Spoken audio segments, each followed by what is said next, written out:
Bill, this is a jobs report that the president will love. He will take a massive victory lap, any president would, on 300,000 plus jobs with revision. How would you temper the president's enthusiasm over this terrific employment report?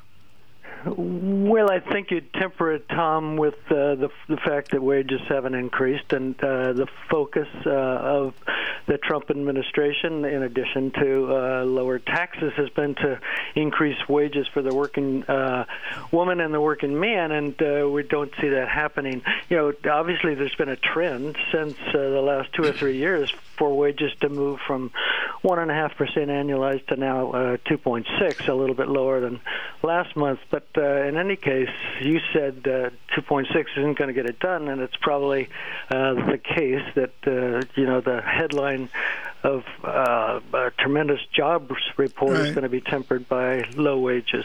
Bill Gross, I was really taken back yesterday by the ballet of Mario Draghi as one central banker in delaying and waiting until seeing inflation.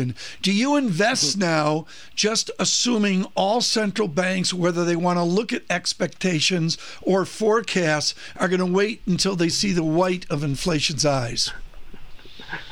Yeah, I think so, especially Mario Draghi. I mean, he's been the most dovish. Obviously, the policy rate for the ECB is close to the most dovish relative to, I guess, the Bank of Japan. They don't seem to ever want to move it or talk about moving it. We know towards the end of the year that the quantitative easing for the ECB is going to come off, and that, I think, will be significant. But, yeah, central bankers are very cautious, and the reason that they're cautious is that they're fighting a strange battle instead of fighting inflation, which is the old mantra of central bankers everywhere. At least 10, 20 years ago, they're fighting the potential for deflation, and so they weren't going to see 2% inflation before they really do significant action. And, of course, currencies, which is one of your main focal points, currencies play an important part of that. If the euro strengthens, that's a negative for higher inflation in Euroland. So we're just going to have to see there. So, Bill, that raises the question how difficult it's going to be to get 10-year yields anywhere near to 3% from where we are now at about 287, given the forces pushing the other way. Yeah, I think 3%, and I think we'll get there, but I think 3% plus or minus, and now we're at, 287. It's going to be where we rest for a good 6 to 9 months, maybe for the balance of the year.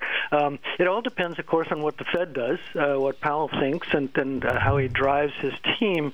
But I think instead of 3 or 4, I think we're looking at maybe 2 or 3. Certainly we're looking at March in terms of an increase. But, at the end of the day and maybe at the end of the cycle, I think we're going to see Fed funds somewhere around 2% or 2.25% as opposed to 2.5% or 3%, which is what the market expects. And so a 10-year at 287 is probably perfectly positioned for 2 to 2.25% on Fed funds, not well positioned for 2.5 to 2 3/4. So, Bill, you'd have to say this is pretty good for risk assets this morning. Just taking this jobs report alone, it looks like the output numbers are absolutely solid. The reflationary forces aren't there to disrupt kind of the positioning that we've seen build up in equities, for instance, and in credit over the last couple of years. The last time we spoke to you, the last few times, you've talked about that short position you had on high yield on junk debt. Have you still got that short position on in junk, Bill?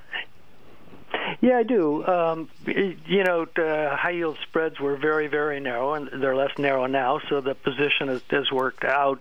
I think over time, because of the large increase in corporate debt and certainly in terms of high-yield debt and the potential for higher yields, certainly since the past 18 months as the Fed has raised interest rates, to impact margins for lower quality companies, that high yield bonds, won't necessarily suffer, but that I don't think the spreads are going to narrow. And so it pays, I think, while you're, giving the other side 3 to 3.5% in terms of a spread. I think it pays to sit and wait for those spreads to widen gradually, but nothing significant. And I do agree with you that the risk asset market should benefit here. But there are negatives on the other side for the economy, and we can talk about that in a second if you care.